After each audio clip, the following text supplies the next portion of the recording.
This video is presented by Western and Southern Financial Group, a game plan for your financial future. Every great team starts with a strong foundation, and your future should too. With life insurance built like a championship roster, Western and Southern helps protect what matters most, so you can focus on winning today while planning for tomorrow. Whether you're just starting your journey, building your dynasty, or ready to retire like a champion, Western and Southern has the right play for your life stage. Visit westernsouthern.com to get your free life insurance quote today. Western and Southern, built to win. Actually, I kind of want to break down these two teams before we go into the actual preview of the game, just kind of how they got here. So obviously Indiana, they've been the best team in college football all year. They're the highest graded team in college football, only undefeated team left in college football with a perfect 15-0 record this year. They will be playing in the national title game for the first time in program history, obviously going for the first national title in program history as well. And this is kind of feels like the culmination of what has been, I would say, the most incredible turnaround that we've ever seen in college football. Head coach Curtis Cognetti obviously took the job last year at Indiana. Indiana had the worst winning percentage all time of any Power 4 program when he took over. In fact, they're now second worst all-time, only ahead of Wake Forest right now with only a 42.4% all-time win rate. Obviously, last year they had this incredible run, made the college football playoff, only lost to Ohio State and Notre Dame, the only two teams that played in the national title game. But that was an appetizer to this year because right now Indiana is the best team in the country. And Miami, obviously a much richer history than Indiana has. Miami with 5 national titles to its name, but they had a rockier road to get to this year's title game because obviously they lost to Louisville and SMU in the regular season. We didn't know if Miami, even on Selection Sunday, would get into the college football playoff because, of course, the committee had Notre Dame ahead of them for the longest time. Obviously, Miami's win over Notre Dame head-to-head ultimately got them in at the very last second as well. And like you said, Dalton, they're playing in their home stadium for the national title game, and for the first time in 23 years, Miami's playing in the national title game, trying to win its first national championship since that famous 2001 Miami team, which many consider to be maybe the greatest team in college football history. And don't forget, maybe the biggest reason that they even had a chance to get to this point was that Week 1 win, that great game they played against Notre Dame, right? Dominant for 3 quarters, and then Notre Dame made a fierce comeback, and Carson Beck drove them down for a game-winning field goal there. So I think when you look at, the importance of out-of-conference scheduling and still playing those head-to-head matchups against teams that you could be ranked somewhere near the top 12, top 15 with, in the future after an early season out-of-conference game, that was big too. I think that played a big part, obviously played a huge part, I should say, in them even getting here in the first place, and they've taken full advantage of their opportunity. So for anyone who doesn't know how we do these previews in the playoff, both Dalton and I will be going over the offense and defense for both sides of the ball, and also going over the passing game and the run game for both sides, too. Want to remind you guys right now, you can get PFF Plus right now to get all the access to the same data, grades, numbers that we have when previewing this game and previewing the other 175 games that we've done this year. Again, PFF Plus available right now, so subscribe to it so you can get access to the best subscription in sports. Dalton, I've already clinched the national championship on the PFF College Football Show. I am 4 games up on you right now. I'm 119-56 on the year. You're 115-60 on the year. So you won last year. I won this year. Now we're tied going into next year now. Yeah. I know it doesn't make up for you not getting your third straight national title pick correct, your preseason prediction correct, but that's got to be at least a decent consolation prize for you. Absolutely. Yeah, it definitely is. A lot of people talk about this portal in the chat right now. We actually will be talking about the transfer portal after this game preview, going over a lot of big news that's been going on over the last couple days in college football. Let's start with the Indiana offense. Of course, this game is next Monday, 7:30 p.m. Eastern Time on ESPN in Miami, Florida. Let's start with the Indiana offense, Dalton, and you have the Indiana run game against Miami's run defense. What should we know in that matchup? I got to be honest with you, Max. I think the run game on both sides, and I'll start on the Hoosier side here, it's just going to be a matter of who wants it more, who wants to be the more physical team, especially in the trenches. When you talk about going up against this Miami defensive line, it's one of the best run-defending defensive lines defense in the country, 5th in run defense grade against inside zone and man/duo concepts specifically, right? Those concepts that get right downhill and run right between the tackles, right? That's what Indiana does. Their run game is very simple. There's not a lot of flash to it. They don't pull a lot of guys around a lot. They do it every once in a while. We saw it in their last game against Oregon a little bit, but for the most part, it's straight downhill with Kalen Black and with Roman Hemby. Second most inside zone or man attempts this season, 17th in yards per carry, 8th in rushing grade. And I think the big thing that you have to do against this Miami team is just find some way to break through that first level. Ruben Bain, Akeem Mesidor, Ahmad Moten, big number 99 in the middle, who's going to be healthy enough to play in this game most likely. That's a big piece of what Miami has to stop the run. So when you talk about finding a way to get to the second level, because their linebackers, Wesley Basaint and Mo Toure, they're veterans, they're solid players, but they're not quite the elite run defenders like the defensive line in front of them. They really rely on those guys to hold blockers at the line of scrimmage, keep those second level blocks off of them, and then clean things up from there. But I think it's just going to be about, can Pat Coogan and Carter Smith, Khalil Benson, this Indiana offensive line, how well can they hold up physically? Because they've run for over 440 yards combined in their 2 playoff games against Alabama and Oregon. If they get over 200 in this game against this Miami defensive line, this could be a runaway, but it is going to be maybe the most physical battle that they've had up front all season. The only other one I would compare it to is probably Ohio State and playing that front 7, but this Miami defensive line is a real problem in the first part. Is that they're so big, they're so strong, and they're so physical, especially with Bain, Mesidor on the edge, and Ahmad Moten in the middle. He's really the big key that I'm watching here. A lot like we watched Caden McDonald, the big nose tackle for Ohio State, in that matchup against Indiana. Moten, I think, in the middle is going to be a big piece of Miami's run defense here. If he plays a good game, maybe Indiana can be one-dimensional instead of Miami having to deal with both dimensions of such a great offense. So you're looking at the trenches for the run game. I'm looking at the trenches for the passing game in my matchup too. And really, can the best pass rush in college football, can they rattle the Heisman Trophy winner in Fernando Mendoza? Has been really unflappable this year. But first off, with Miami, again, like I said, the best team in the country at getting after the quarterback this year. They lead the nation with a 92.5 team pass rushing grade. 54 sacks this year for Miami is the most in college football. And you mentioned before, Dalton, the stars of that defensive line are at edge defender in Ruben Bain Jr.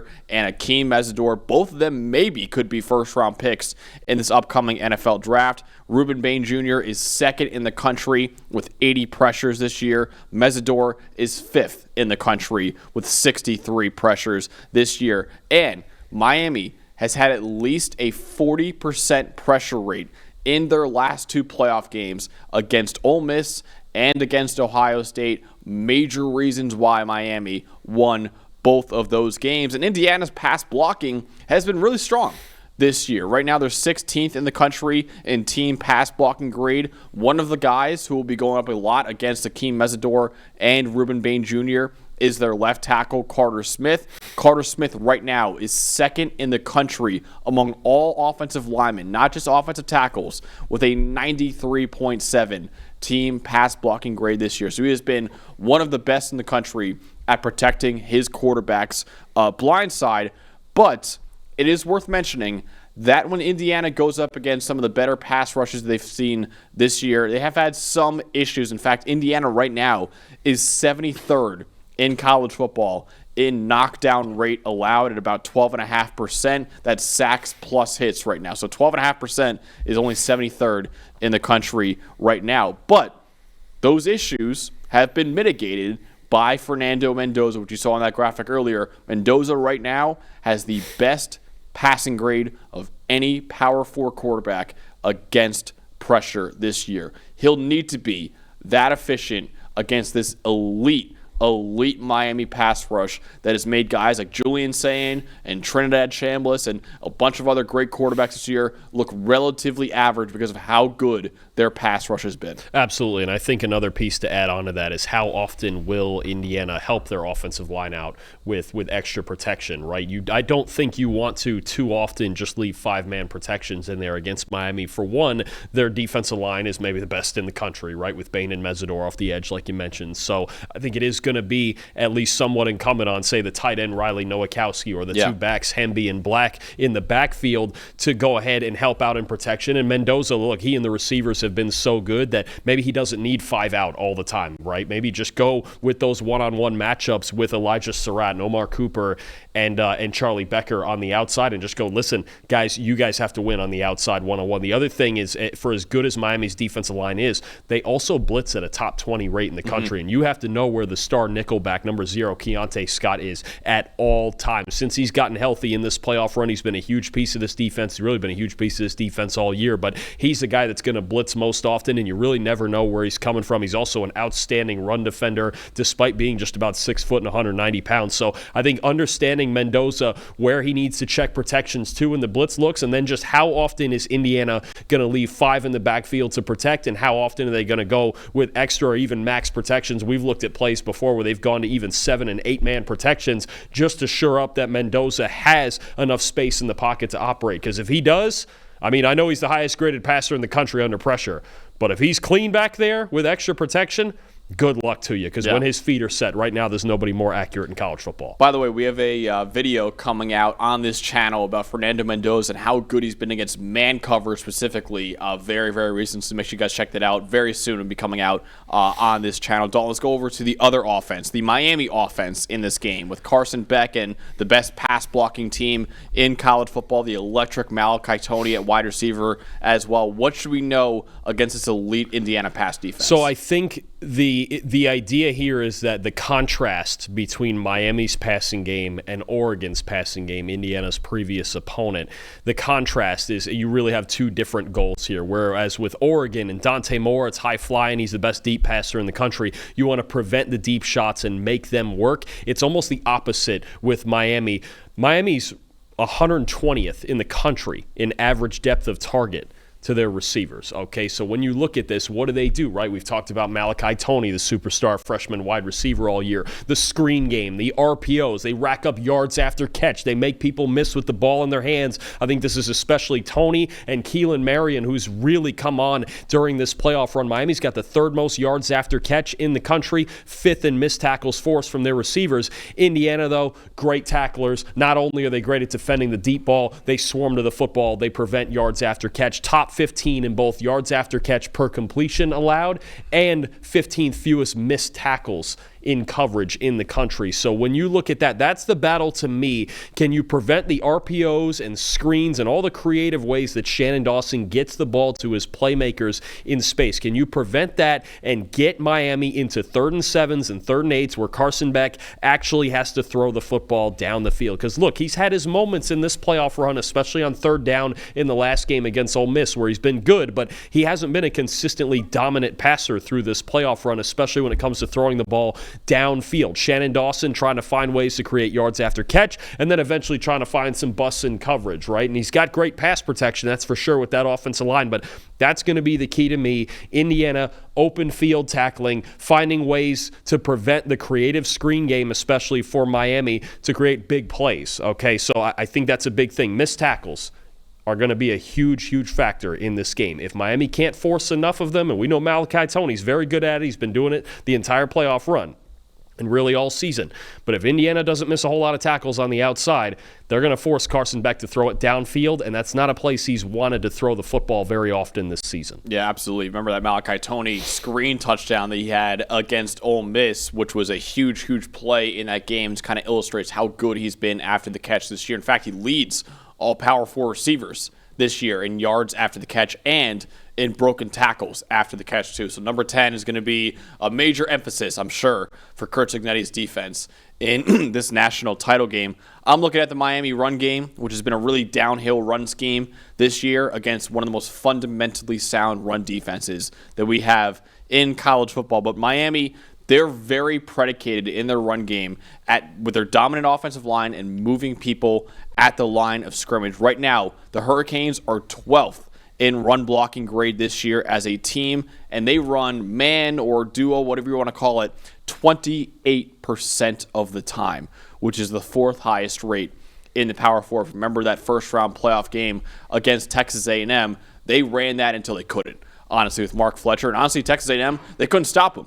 in that game, running duo. And Miami's done it all year at a very, very high level. For anyone who doesn't really know what man or the duo scheme is, it's predicated on double teams on the interior to create vertical displacement, while the running back, their job is to read the linebackers. If the linebacker is sucked up inside, Mark Fletcher Jr., the running back for Miami, he could bounce it out outside. If the linebacker is staying on the outside, Fletcher can, of course, follow his double teams up the gut right there. And Fletcher has been outstanding this year. You see right there a 92 PFF rushing grade, 6th among all backs in the country. And see right there, 426 rushing yards on duo alone this year, 2nd in the country and the most among all running backs in the Power 4.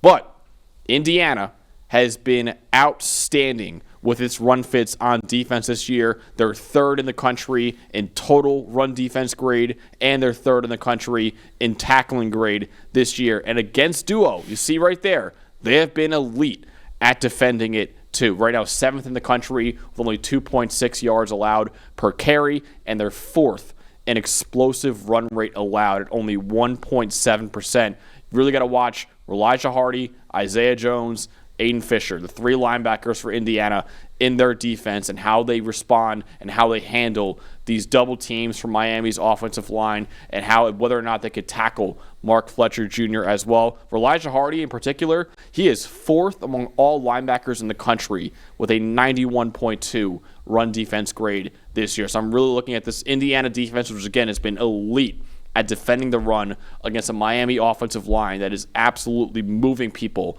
at the line of scrimmage with a great running back behind them in Mark Fletcher. And you've mentioned it before, and even right there, is that Indiana, to me, they fit the run as a team, as a unit, better than any team in the country. You mentioned those 3 linebackers, right? Hardy, Jones, and Fisher. They fill gaps as well as anybody, right? And a big thing about going against those big duo schemes that Miami's going to throw at them is you have to beat the offensive linemen and tight ends that are climbing to the 2nd level. You have to beat them to the spot, or Mark Fletcher's just going to go right through the heart of your defense. Right now, when you do step up, it's also going to require defensive backs to tackle when Fletcher starts to bounce, right? And so when you start to talk about guys like Devin Boykin at safety, who's the highest graded run defender, I should say, at safety in the country. D'Angelo Pond, small as he is outside at corner, he's got an 82 run defense grade this year. A guy like Amari Farrell at safety, right? So you got defensive backs who are willing to stick their nose in there, and especially when Fletcher turns the corner and bounces some of those runs to the outside,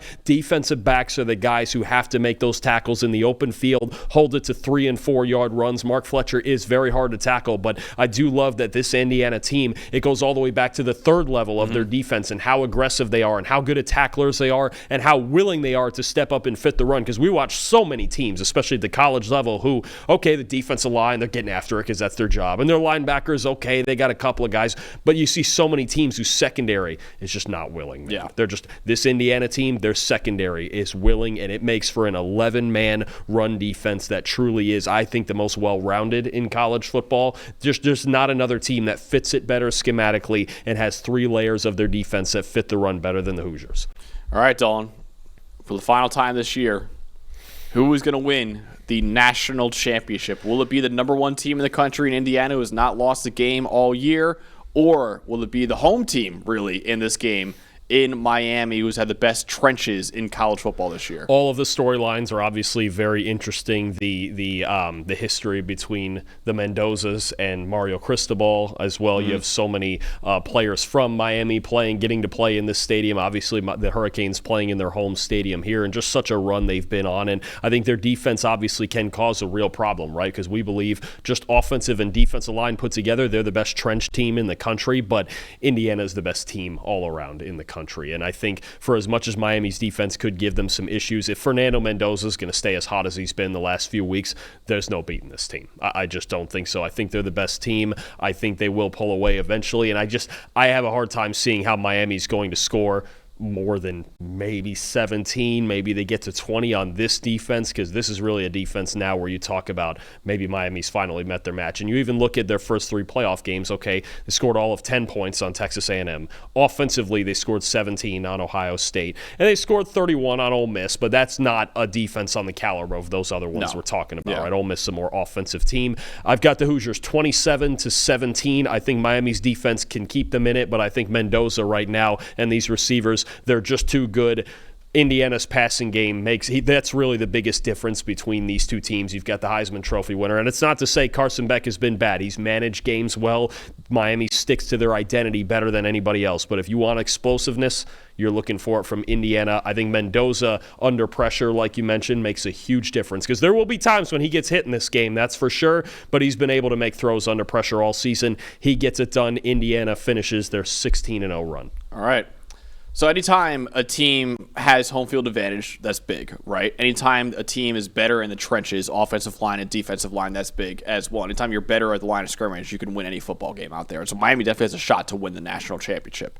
However, Indiana is the most complete team in college football. They're the best coached team in college football right now. I've got Indiana winning its first ever national championship with a 31-20 final score over Miami right now. And with this win for Indiana, it would complete the greatest program turnaround that we've ever seen in college football. Again, a program that had the worst winning percentage of all time only a couple years ago among Power 4 programs.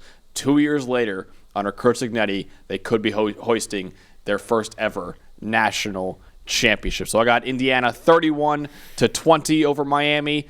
Dalton has it 27-17, Indiana over Miami. Dalton, before we move on to the transfer portal and all that, for any Miami fans out there, because I know they've got a great shot to win this game, what is the path for Miami to pull off the upset and win this game? We have to make it the slugfest like they made the Texas A&M and the Ohio State games, right? If they can keep it within that range of, less than maybe 24 points at the most on both sides, they've got to find a way, one, to limit explosive plays on the outside, because Mendoza, along with his 3 receivers, Elijah Surratt, Omar Cooper Jr., and Charlie Becker, this is as hot a passing game as we've seen all season, maybe as we've seen in several seasons. So you have to prevent those explosive plays on the outside. You have to be creative up front, especially with the blitz packages, and make Mendoza hesitate just a little bit, because right now there has been no hesitation at all in these last 3 games. The way that he's played, he has been outstanding. And then, again, Miami, they win with a certain identity. They know what that is. They bully you in the trenches. They control time of possession. And if they can run the football, this is going to be the game where they want to lean on their offensive line more than any other, even more so than the first 3 playoff games. You've got to keep Mendoza off the field, right? You've got to frustrate this team. You got to hold the ball again for 35 minutes or so. I know, what was it, almost 42 minutes against Ole Miss? Going to be the same idea, where you're going to need to hold the football, so Mendoza just has less chances to operate. But I guess really, if I was going to summarize it, if I'm Miami, or if I'm trying to figure out how to plan for Miami and say, okay, here's how you're going to win, same way you've been winning all year, right? And I think that's at least the one bit of good news, is that, you know what? Miami should walk into this game. They shouldn't try to do anything that's outside of their character, outside of the character of their team. Walk in, play your best game to your identity, because we know their identity is O-line, D-line, be more physical, control the game, work from there. And if they can get ahead, I don't care who the quarterback is, I don't care who the team is. If they do get ahead, especially by 2 scores, and you unleash that pass rush, you have a real problem on your hands. So is there a road for Miami to win? Absolutely, and it really is the same script that they've used on everybody else throughout the season. Honestly, this is just their toughest opponent yet. Absolutely, and I think, like I said before, anytime you're the better team in the trenches, you have a chance to win any football game out there right now. Like I said before, I think no team in college football has a better combination of offensive line and defensive line than the Miami Hurricanes right now. So be the more physical team at the line of scrimmage. Whenever you do that, you have a shot to win this game. Play clean football as well. Maybe force a turnover or 2 from Indiana. We've seen games this year, Dalton, where Mendoza's throwing 1 or 2 interceptions. That would be huge for this Miami team as well. So I think maybe